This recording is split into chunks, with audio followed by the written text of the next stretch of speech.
Hello and welcome to this introduction lecture, and in this introduction lecture we are going to cover some basic concepts about what is SQL and what are databases. So SQL basically stands for Structured Query Language, and SQL is a language which allows us to communicate with the databases. Now the most important thing which we need to understand here is that why do we actually need databases, and this lecture is exactly going to tell you the same. So let's first take a simple example. So whenever you are designing any software or any website for the matter, you will have something which is called as the user interface. And the user interface is nothing but it is like a window of your software, a window of your application, or it is going to be the landing page of your website or anything like that. So what happens is that the data which is entered into the user interface actually gets captured and it actually gets stored into the database, which is nothing but the backend. So if we talk about any website or any application, it consists of two parts. The first part or the front end is called as the user interface. So user interface is something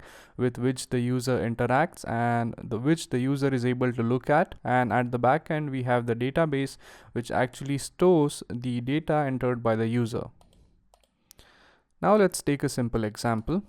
So let's say this is your website and this is a user. So the user is obviously going to interact with the website, and now the user actually has data. So for example, the user has his name, which is John, his age is 25, and let's consider his gender is male and the location is United States, and he is an engineer. So in case of your website, what happens is that as your website is going to store information related to users, you actually need to have a way to store the data.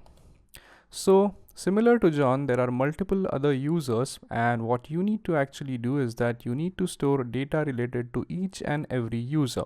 For example, this user right here is going to have a different set of data. This user is going to have his own set of data, so on and so forth. So this is what the actual scenario looks like. So here we have our user and here we have our interface. So let's consider that this user interface is nothing but, let's say, a sign up form in which the user actually fills in his information. So essentially the user is passing on data to the user interface. So once the user enters his data into the user interface, that is nothing but the sign up form, what happens in reality is that that data is transferred to the database and the data is actually stored into this database right here. So the data flow takes place in this way. The user actually enters his data into this form captures the data and sends it over to the database.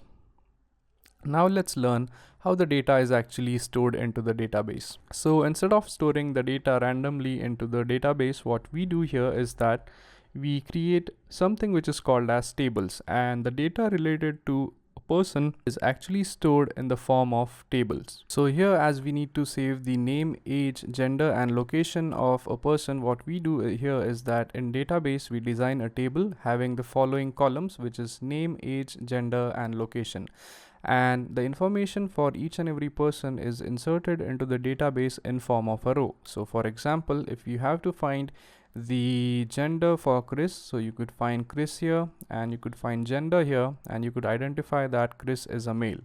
So this is how the data is actually stored in the database in a tabular format, and we are going to go through this in a much more better way in the upcoming lectures. So here is the summary and some key points. So the first point is that databases are used to store the data related to any software, website or application. So as we have discussed, the purpose of databases is to store data when you are actually designing any software, any website, or let's say any mobile application.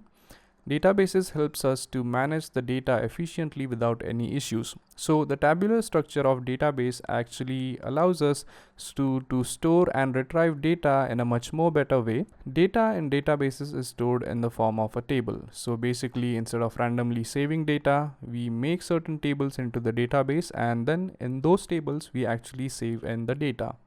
A single database can have multiple tables to store data from various categories.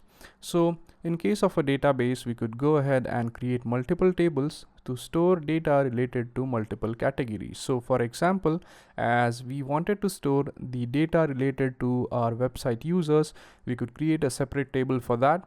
And let's say you also want to list out products on your website which you want to sell. So for that purpose, you could have a completely new table which is called as products. So that's it for this lecture, and I hope you guys understood why we actually need databases while creating any website, software or application. So thank you very much for watching, and I'll see you guys in the next lecture. Thank you.